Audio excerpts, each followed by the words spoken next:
శ్రీ విష్ణు రూపాయ నమశివాయ. మనం అస్తమానం అనుకునే కొన్ని పదాల వెనుకన చిత్రమైన కథలు ఉంటాయి.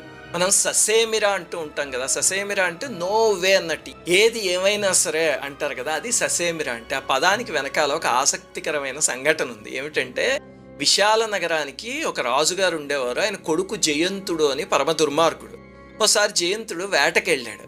అలసిపోయి ఓ చెట్టు కింద సేద తీరుతూ ఉంటే ఒక పులి వచ్చింది అక్కడికి. భయపడి ఆ చెట్టు ఎక్కేశాడు. ఆ చెట్టు పైన ఒక ఎలుగుబంటి ఉంది.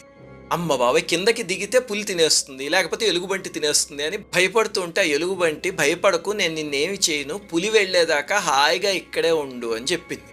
కాసేపటికి నిద్ర తూగింది.